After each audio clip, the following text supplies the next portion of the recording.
Using using আচ্ছা আমি এখানে দেখ কোশ্চেনটাকে এরকম বলছি, ফার্স্ট প্রিন্সিপালও মেনশন করছি না, using mathematical induction.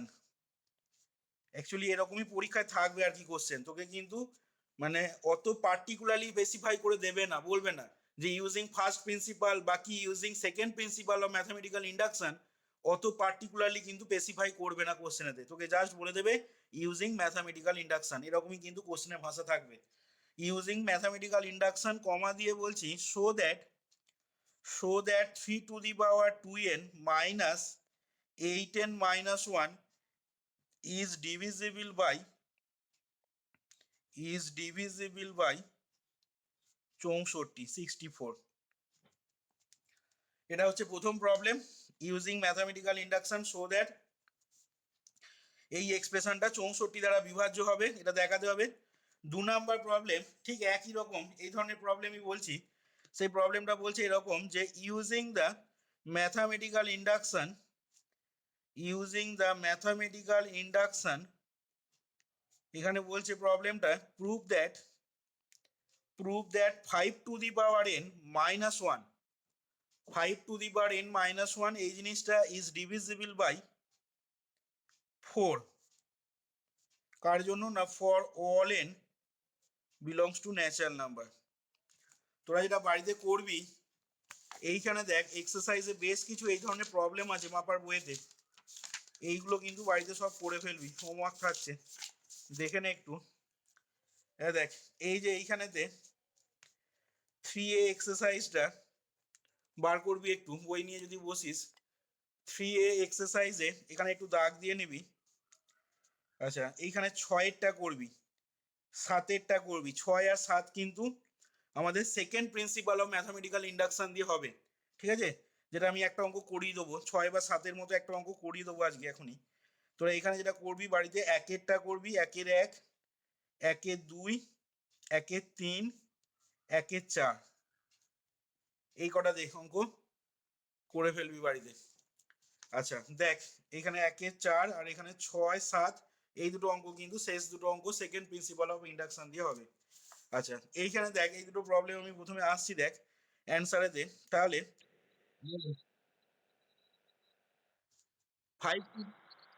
5 to the power n minus 1 is divisible by 4 for all n belongs to natural number, আচ্ছা দেখ প্রথমটা কিভাবে করছি, দেখ আমরা কিন্তু এই সেকেন্ড ফর্মটাকে কাজে লাগাবো, ঠিক আছে? ফার্স্ট প্রিন্সিপাল অফ ইন্ডাকশন দিয়ে দুটো অঙ্কই করব, কিন্তু সেকেন্ড ফর্মটাকে কাজে লাগাবো। আচ্ছা সেকেন্ড ফর্মটাকে যদি কাজে লাগাই তাহলে দেখ আমি ধরে নিচ্ছি let us consider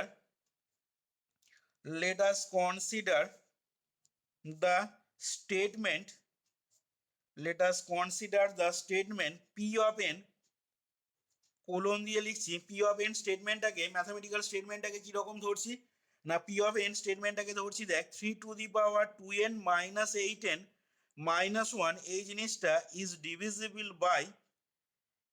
divisible by 64। এবার আমাকে দেখাতে হবে কি না, আমাকে দেখাতে হবে pn টা true, we have to prove that pn is true for all natural number n, এটা প্রমাণ করতে হবে। আচ্ছা তাহলে আমি এখানে দেখ বলছি নাও ভালো করে খেয়াল করবি পি অফ ওয়ানটা ট্রু দেখাতে হবে, ঠিক আছে? এখানে পি অফ ওয়ানটাকে ট্রু দেখাতে হবে প্রথমে। তাহলে আমি স্টেপ 1-এ দেখ বলছি নাও for n is equal two 1, এটাকে আমি স্টেপ 1 বলে লিখে রাখলাম, ঠিক আছে? স্টেপ 1 কেন লিখলাম, এই যে 1 আর 2 পয়েন্ট বলে দিয়েছিলাম, দুটো পয়েন্ট করে লিখেছি বলে আমি এটাকে স্টেপ 1 বলে লিখছি প্রথম পয়েন্টটার জন্য, for n is equal two 1। তাহলে পি অফ ওয়ানটা দেখ কত হয়ে যাবে না, পি অফ 1 কোলন দিয়ে লিখছি দেখ 3 স্কোয়ার, জাস্ট n এর জায়গায় এখানে 1 বসিয়ে দিবি, তাহলে 3 স্কোয়ার মাইনাস 8 মাইনাস 1, তার মানে দেখ এটা হয়ে যাচ্ছে কত 0। দেখ তাহলে জিরোটাকে লিখতে পারি 64 ইন্টু 0, তাহলে 64 ইন্টু 0 মানে সেটা কি অলওয়েজ 64 দ্বারা ডিভিজিবল হবে। তাহলে এখান থেকে বলতে পারি দেখ দ্যাট ইজ, জিরো তো যে কোনো সংখ্যা দ্বারা ডিভিজিবল, এটাকে 64 ইন্টু 0 লিখলাম। যদি মনে কর 5 দ্বারা ডিভিজিবল দেখাতে চাইতাম, এটাকে পি অফ ওয়ানটাকে যদি ডিভিজিবল বাই 5 দেখাতে চাইতাম তাহলে 5 ইন্টু 0 লিখতাম, জিরো তো যে কোনো সংখ্যা দ্বারা ডিভিজিবল। তাহলে এখান থেকে লিখবো that is P of one is true, that is P of one is true. কার জন্য পি অফ ওয়ান ট্রু হচ্ছে, সরি কার জন্য নয়, কেন পি অফ ওয়ানটা ট্রু হচ্ছে না, যেহেতু পি অফ ওয়ান সমান যেটা পেয়েছি সেই জিনিসটা 64 দ্বারা ডিভিজিবল হয়ে যাচ্ছে, এবং সেই কারণে আমরা এখান থেকে বলতে পারছি কি না that is P of one is true. এখানে পাশে লিখে নিতে পারো as P of one is divisible by, as p of 1 is divisible by 64। তাহলে এখান থেকে বলতে পারবো কি না, এখান থেকে তাহলে লিখে নিচ্ছি therefore p of n is, therefore the statement লিখছি the statement p of n is true, therefore the statement p of n is true for n সমান 1, therefore the statement p of n is true for n সমান 1। আচ্ছা, এবার আসছি step 2 এতে। Step 2 এতে দেখো কি করছি আমরা, স্টেপ 2টাতে করছি আমরা অ্যাসিউম করে নেব, এই যে দেখো 2 নম্বরে বলেছে if p of k is true, তখন দেখাতে হবে পি অফ কে প্লাস ওয়ানটাও ট্রু প্রমাণ করতে হবে for k belongs to natural number. তাহলে আমি এখানে অ্যাসিউম করে নিচ্ছি, let us assume that p of n is true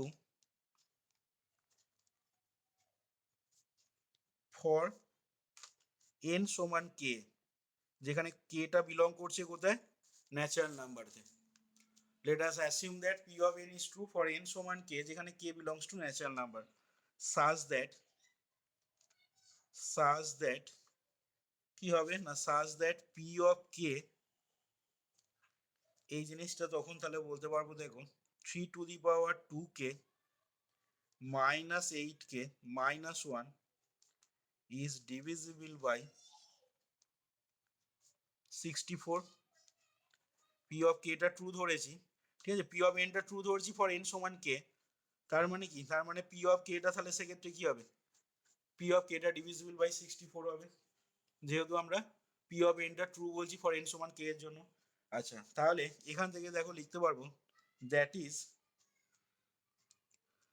is P of কে সমান, দেখো এই জিনিসটা যদি 64 দ্বারা ডিভিজিবল হয় তাহলে কি বলতে পারবো বলো দেখি। আগের দিন ডিভিজিবলের ডেফিনেশন বলেছিলাম, সেখানে কি বলেছিলাম মনে আছে, হ্যাঁ 64 ইন্টু কে না বলে 64 ইন্টু এক্স, ঠিক আছে, কে তো বারবার কতবার লিখবে, এখানে কে তো অলরেডি বলছি 64 ইন্টু এক্স, যেখানে তাহলে বলতে হবে কি না হোয়ার এক্সটা বিলং করছে কোথায়, ইন্টিজারেতে, বা এক্স বিলংস টু জেড। আচ্ছা, এবার দেখো আমরা দেখাবো এখন now p k plus one, p of k plus one minus p of কে।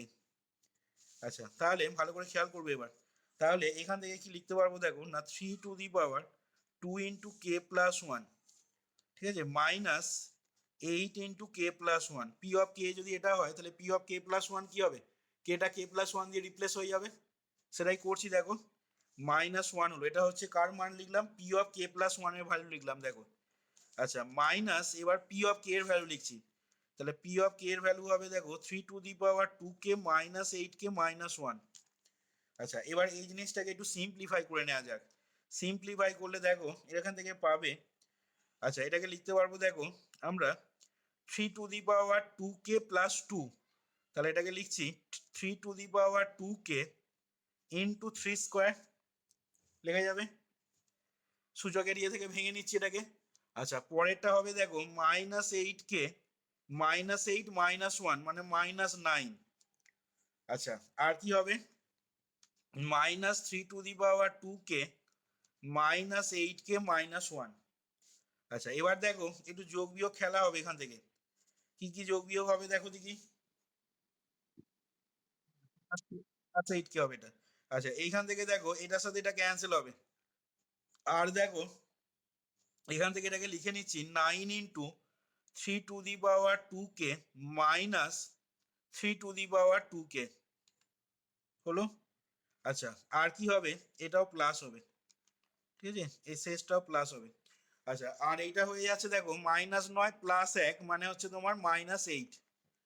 এবার দেখো যেটা করছি এখান থেকে, এইটা থেকে এটা বাদ যদি দাও তাহলে কত হবে, না 8 × 3^2 -8, 8 × 3^2 -8। এখান থেকে দেখো পরের লাইনে লিখছি 8 কমন দিয়ে 3^2 আবার এইভাবে লিখতে পারি আমরা 3² -1।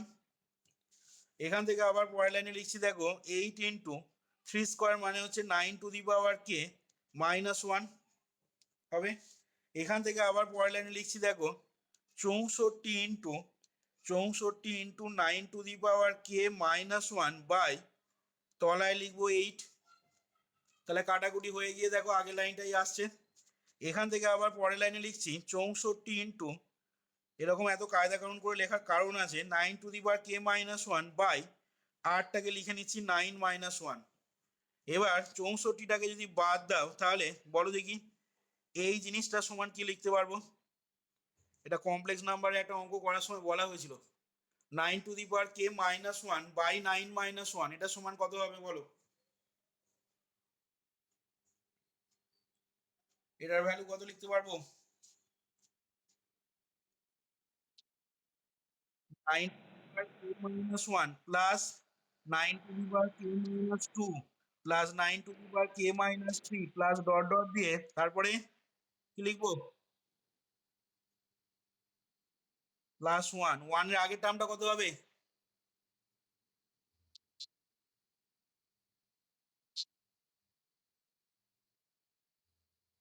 9^(1) মানে 9 আর কি, +1।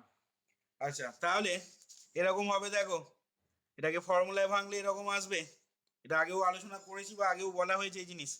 আচ্ছা এইখান থেকে এবার দেখো এই টোটালটা, এটা তো একটা ইন্টিজার হবে না, হবে না? কেটা দেখো, কেটা তো ন্যাচারাল নাম্বারে বিলং করছে, কেটা এখানে স্বাভাবিক সংখ্যা।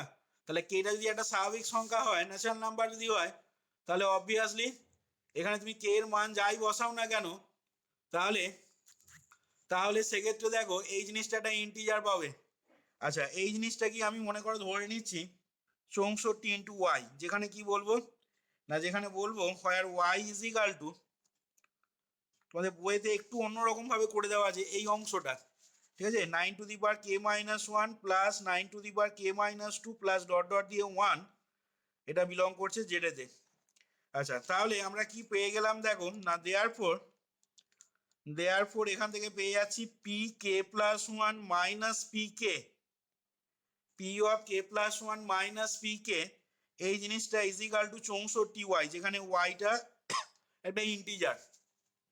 এবার তুমি এটাকে এদিকে নিয়ে যাও, ডান দিকে নিয়ে যাও, তাহলে ইমপ্লাই দিয়ে লিখতে পারবো দেখো p(k+1) সমান 64y প্লাস p(k). আচ্ছা এখান থেকে দেখো p(k) এর মানটা আমি অলরেডি আগেই দেখো বার করে নিয়েছি, সেটা হচ্ছে কত না 64x। আচ্ছা তাহলে এখানে আমি বসিয়ে দিচ্ছি দেখো 64y প্লাস x হবে।